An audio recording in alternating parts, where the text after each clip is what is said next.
Okay, so for the first talk for after the coffee break, I'm very happy to announce Thomas Grimm talking about exact flux vacua symmetries and the structure of the landscape.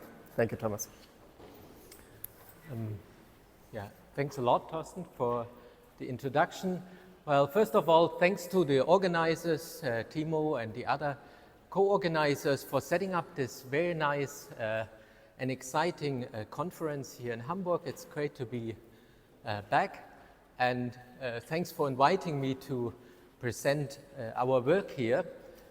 What I will be talking about is some joint work with Damian van der Heijsteek, and who's my former PhD student, and I will mention two works with my current PhD students, Jeroen Monet and Mick van Vliet, and Lorenz Slechter, who was a postdoc in Utrecht. And all the three of them, Damian, Jeroen, and Mick, are in the audience. So if you have any further questions, please use the coffee breaks to ask them as well.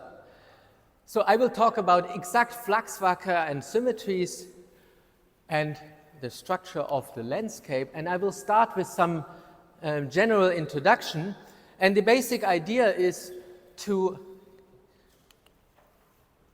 give you some initial observations about what happens in effective theories which we derive from compactifying a string theory on some geometric space Y. And what I want to do is, well, first of all, we get some effective theory, which I assume to be Einstein gravity plus some additional terms, and we have some coupling functions in this effective theory, which depend on some fields phi, which you, in general, or in these situations, often they depend on the geometric deformations of this compactification space Y. And what I want to point out are a couple of aspects about these functions, which are quite widely known, but I believe are at times underappreciated. The first aspect is, what is their kind of structure? What kind of functions are they? Well, of course, we all know that they can be polynomial, or I will call them this algebraic in the following. They can be algebraic functions, for example, if you have a high amount of supersymmetry. But in all fairness, in all of the realistic situations, in situations where you don't have a symmetry, these are actually very transcendental functions. So transcendental functions are functions which do not satisfy any polynomial relations. Okay? Like the exponential function is a very transcendental function. What do I mean by this is that actually all the physical quantities in these effective theories, they typically are corrected by instanton correction and so on, and therefore they are very transcendental in nature. Okay. Now, this reduction to polynomials is often related to symmetry, but the precise relation can depend on the context. And of course, we have seen in the first two talks of today that certainly the concept of symmetries is not underappreciated, but kind of leveraging that against the behavior of functions in the theory has been not explored to a large extent. An exception to this is this kind of proposal which was put forward in this work, where kind of the transcendentality of the functions was linked potentially to the existence of some underlying supersymmetry. In this talk, we will go beyond this.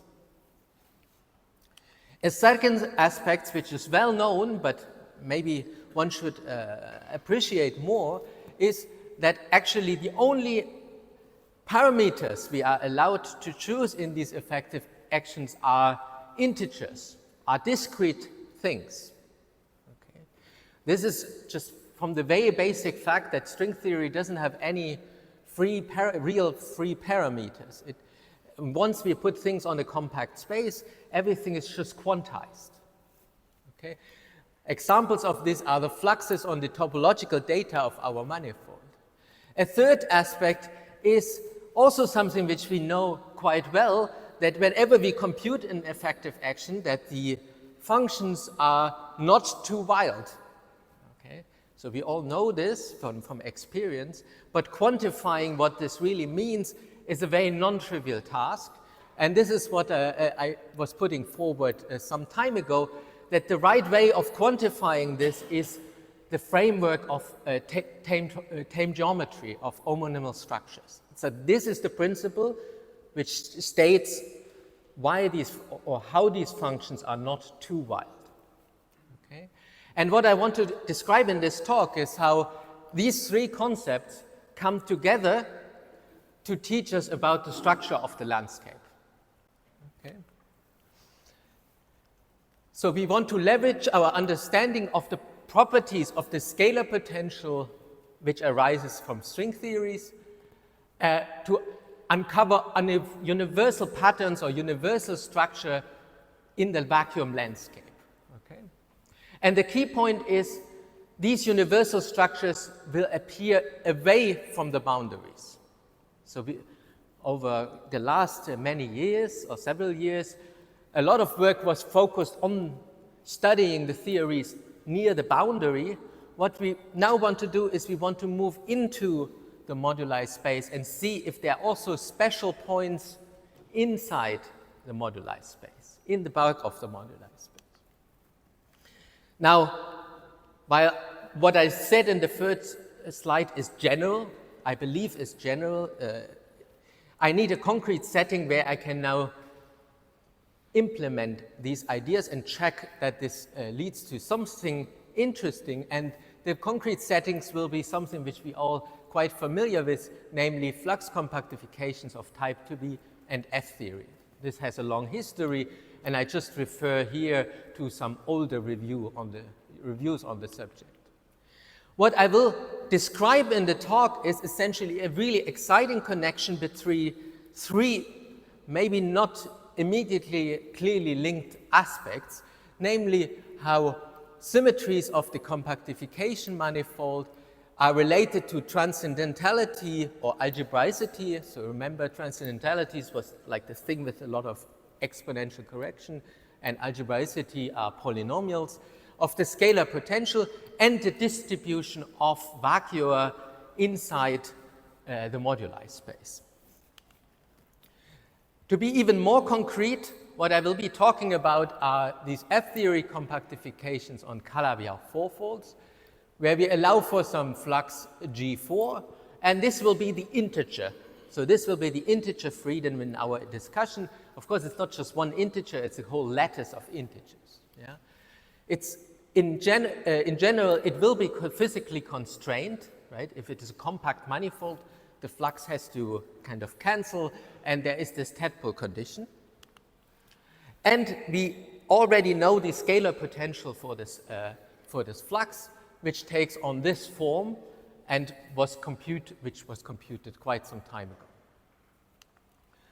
Now, it's a nice perspective of the scalar potential to write this in an n=1 supersymmetric fashion by recalling the superpotential and the scalar potential of this compactification, which I do here. And the key point is that actually the scalar potential arises from this non-trivial, or can be derived from this very non-trivial second term. You compute the scalar metric for the complex structure deformations. And the flux actually induces a non-trivial superpotential W, which is taking this specific form. Okay? So all the information about this non-trivial potential actually sits in this vector pi, which is called the period vector. Yeah? And the period vector is a very complicated function in general.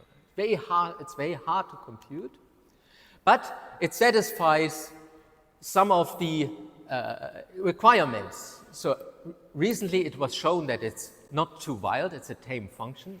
I will not explain what that means precisely, but it's enough that you have an understanding that this falls into this class of very nice or relatively nicely behaved function. The superpotential depends on the integers, which are the fluxes, but you could push that even further and say, oh, it also depends on the topological data. So the tricky part is, how transcendental is this superpotential? I told you in general it's a very transcendental function, a very complicated function, but in many approximate computations you often take it to be a polynomial. Now the point is that even so corrections might be small, the argument is they will be relevant for what I'm going to discuss. Now, we can now ask all kinds of questions. We can look at various example landscapes.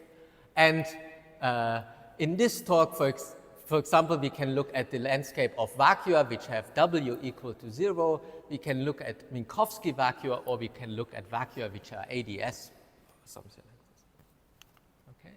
In this talk, I will focus on the first set of vacua, but I want to encourage you to trust me to some extent at least, that some of the things which I'm saying here, they are designed in such a way that they are much wider applicable. Not all of the statements, but quite a few of them. Okay. Now, we are certainly not the first who think about this, so I want to give some credit here. So it started in the beginning of the 2000s, and recently there was a lot of interest in these W equal to 0 vacua from various points of view, especially in the type to be Oyentifold setting. What we did in this recent paper is actually we pushed this to Calabi-Yau fourfolds, right, where we also have the open string sector in the story, and give some explicit example. And actually we established, which I believe is, when it comes to the patterns, an essentially complete picture. Yeah?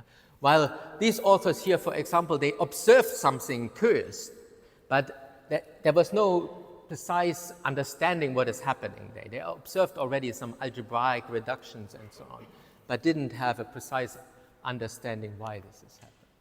Now let me start with an example to kind of gauge where we are coming from. So our benchmark example will be F-theory on a specific Calabi-Yau fourfold. Okay.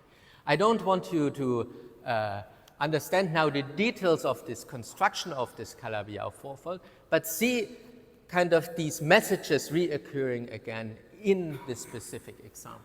Okay. What is this example? This is this Hulek-Verrill Calabi-Yau fourfold, and what you see here, it can be defined by this embedding equation, and what you see is it's quite a symmetric manifold, right? So you can exchange two of the moduli are called phi, you can exchange them if you at the same time also exchange the coordinates. Okay? So it has quite a bit of symmetry. It has 6 complex structural moduli, and it is also an elliptic fibration. So we can actually put F-theory on this space. Recently, the periods for this manifold were computed. And if you stare at them, you already see that these are really nastily complicated functions. Right? So in general, you would expect that they are quite transcendental functions. They're like infinite sums with non-trivial coefficients, and then, of course, there are multiple logarithms appearing in the higher periods. Very complicated expressions. And this is the large complex structure expansion. At other loci, it's even more complicated. Now, we want to find the vacuum of these equations. So this is just the equation that W is equal to 0, and this is the equation that dW is equal to 0. And we want to do this exactly. So the idea is not to just truncate all the instanton corrections or all the exponential correction and just take the leading terms. We actually want to solve the vacuum for the whole expression. So something, in order that we can achieve that, something remarkable has to happen. Okay. So the first idea would be, well, actually, it should be very difficult to find vacuum or isolated solutions of these equations. Why could you think this? Well, there is a conjecture which dates now almost 20 years back by Gukov and Vacua, which in fairness was quite a bit ahead of its time, namely that the number of rational CFTs with a Calabi-Yau n-fold target is actually finite. Now, if something is finite and I have infinitely many choices, then it's kind of really rare. So you would have to search really hard to find this. In fact, and of course, n is bigger than 3 in this case. So we have a Calabi-Yau 4-fold. So you would think, oh, these isolated vacua are very rare. Another conjecture also hints to the fact that it must be really difficult to find vacua. Namely, there was a conjecture, which is not quite as old, that the number of rank 2 attractors are finite. Okay? Neither of these two conditions uses the tadpole condition. So it's like you have infinitely many choices of fluxes, or here charges of a black hole, but you just find finitely many possible solutions. Okay. Well, so that sounds a bit discouraging. So how do we find these finitely many vacua, or is there actually a loophole? And what we will see is that we generalize these ideas, and then we understand the structure which contain these two conjectures as a special case. Okay. So the periods actually, the observation which we make is that the periods actually have a symmetry. And the symmetry I hinted at already in the beginning, namely, they have an orbifold symmetry. So the monodromy of such a manifold can always split into two kind of parts, some semi-simple and some unipotent part. When we studied asymptotic limits, we used the unipotent part. For what we do now, we're using the semi-simple part. And in fact, the semi-simple part in this example can be a set 2 symmetry. And it acts on the periods like this. So you have a matrix rotating these periods, and this gets back to the periods itself if you exchange the two coordinates. So what actually happens is that on a symmetry locus, on the locus where I set the two coordinates identical, this monodromy matrix M acts on the periods as a symmetry. It maps the periods to themselves. And remember, the monodromy is an actual symmetry of the effective action and of this whole setting. So on the symmetry locus, we see that the periods are mapped to itself. And then what you can do is you implement this. You go to the symmetry locus with these very transcendental looking functions which I had before. And what you discover is that rather remarkably, that the periods actually split off a piece, which are the periods of K3 manifolds.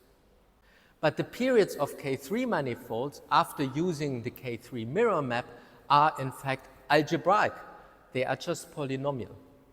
So a piece of these periods, which looked very transcendental, becomes on the symmetry locus algebraic, namely polynomial. And what we can do now is we switch on a flux which picks out this polynomial piece and induces a scalar potential which now only has this polynomial piece. So in other words, on the symmetry locus, we automatically find the vanishing of these quantities here, and the remaining derivative of the superpotential actually becomes an algebraic function. It becomes a polynomial. Okay. And this is fully general, so I didn't drop any corrections and so on. So we have a polynomial equation, and the scalar potential for this manifold on this, with this flux is actually becoming a polynomial. So we see that this very transcendental looking function becomes a polynomial on the symmetry locus, and we can determine exact vacua in the middle of the moduli space. Okay? So these vacua turn out to be not all located at large complex structure or at any of the boundaries. They are actually in the middle of the moduli space. In fact, you can do that by using a bigger symmetry. I didn't want to describe the details here. And then one has just one remaining modulus, and what you find is that you can actually plot the vacua of this genuine Calabi-Yau fourfold in the middle of the moduli space. And what you observe is that these vacua actually are at very special points, namely where this Calabi-Yau fourfold contains what is called an attractive K3 surface. Namely, the surface has a very special arithmetic structure. So the modulus T, the remaining modulus T, is on the two axes. I have another 10 minutes? Okay. Yeah. And so what we thus find is the following picture. So we really map out this moduli space. Now, there are some curious things. You can actually check that out of this plot here doesn't impose the tadpole bound, so we see that the vacua will eventually fill this whole fundamental domain. And out of these many vacua, 10 vacua satisfy the tadpole bound, and it turns out that they are very special. Surprisingly special. So one of the curious observations is that actually if we impose the tadpole bound, the real part of this modular actually taking on these special values, just rational numbers, and the imaginary part of the mirror dual coordinate is actually real. And this is actually a fascinating generalization of something which was observed by Ceccotti and Waffa for rigid Calabi-Yau manifolds. So now this is like really a full Calabi-Yau fourfold with full moduli stabilization. We again find a property which was observed for a rigid Calabi-Yau manifold, which is very arithmetic in nature. Now, what we want to do in the last 5 minutes is to take this example in abstract format. What is the general structure of the landscape? And I want to give you first some intuition why we can do this. And now my principles, which I mentioned in the beginning, come back.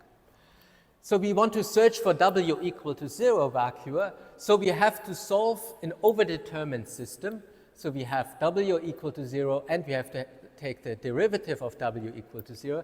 So what happens is that if you first solve the derivatives, we actually find that we have to solve W as a function of integers, because I told you all I can choose are integers, and I have to set this to 0. So this is now, it's a tame set before we restrict to integers.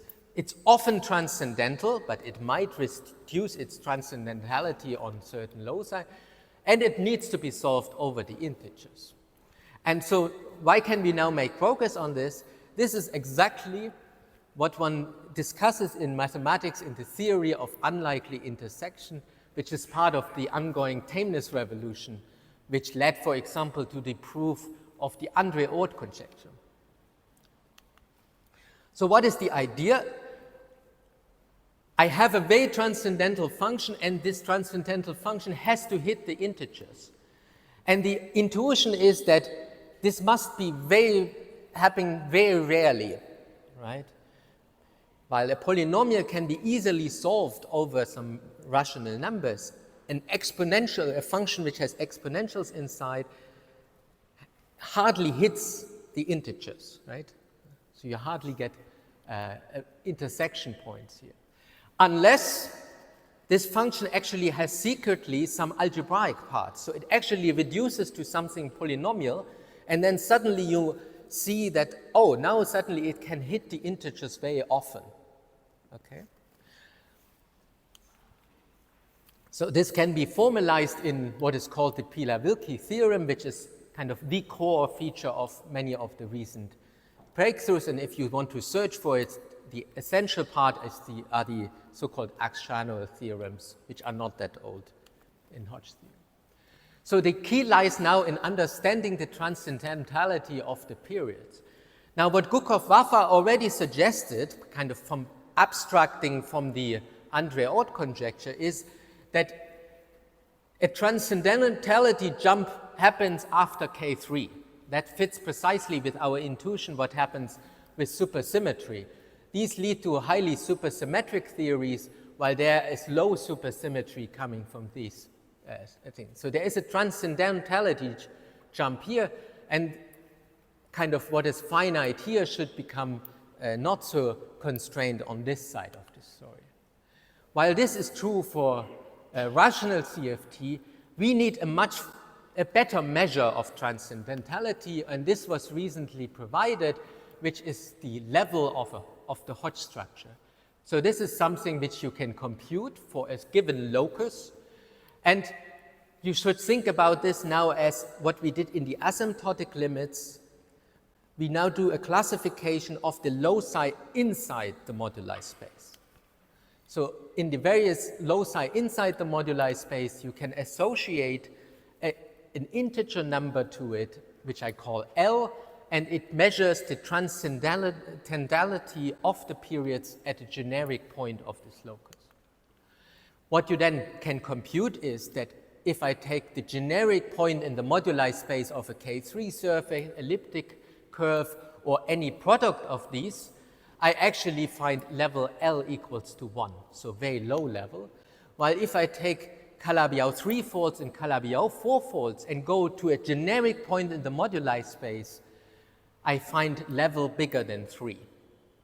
So the special new thing is that this level can jump on these loci. So it can happen that your level is 3 here, but when you go to one of these subloci, you find a reduction to level equal to 1. Okay? So on the symmetry loci, a new symmetry operator appears, which in mathematical term would be called a Hodge tensor. And this is exactly what happened in our example. Now we understand what happened in our example.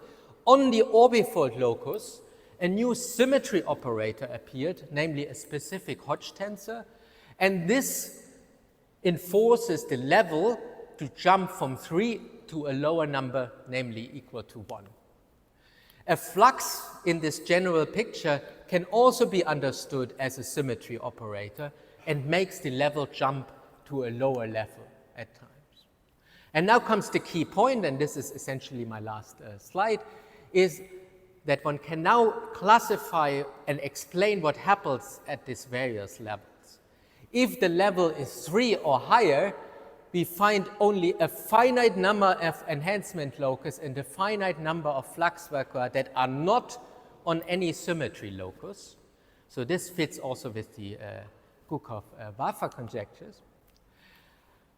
But if the level jumps to a lower level, actually part of the periods must become algebraic, and an enhanced symmetry locus can host or must host a dense set of vacua if I don't impose the tadpole bound. So actually my moduli space looks like this. I have some individual vacua away from the symmetry locus and a dense set of vacua on the symmetry loci. When it jumps to L equal to 0, then we are at points like in complex multiplication points, and then we don't have to think about what is happening there. Interestingly, L equals to 2 never happened. To summarize, sorry, this is very slow. To summarize, we find that there is a difference between having transcendentality and algebraicity related to symmetries. If we are in a genuine transcendental situation, the vacua are finite and rare, even without imposing the tadpole bound, while if we are in this algebraic situation, the vacua become dense, and they only become finite after imposing the tadpole bound. The remarkable thing is, all of this is actually a theorem if you exclude point-light vacua, and point-light vacua are extremely hard to understand. Maybe the tadpole conjecture can be viewed as kind of, for the mathematicians, that's why it's why the tadpole conjecture is actually very interesting to them. It actually explains or gives a measure of when the points disappear. Okay. Now, we observed in examples that the algebraicity is always related to a symmetry of the compactification space. And actually, what we would expect is that this story is so rich that there must be a generalized symmetries if you have higher Hodge tensors. And what is really lacking is, and we have many of the higher generalized symmetry experts here, what is the interpretation of this when you have a higher Hodge tensor? It's completely obscure at the moment. So to conclude, we started to use the powerful tool, or we starting to use the powerful tools of Hodge theory and tame geometry away from the boundaries of the moduli state. We have the first explicit landscape of explicit W equals 0 vacua. We start to understand the interplay between symmetry versus transcendentality. I think that's very underexplored. And in the future, we can extend this to other vacua. Actually, if you think about it, almost everything is an unlikely intersection in physics. And if you now want to compute the number of vacua which you have to dig even deeper into the structure. And this was recently achieved, actually, in using a refinement of this tame geometry where you have a notion of complexity. Thank you very much. Sorry for running.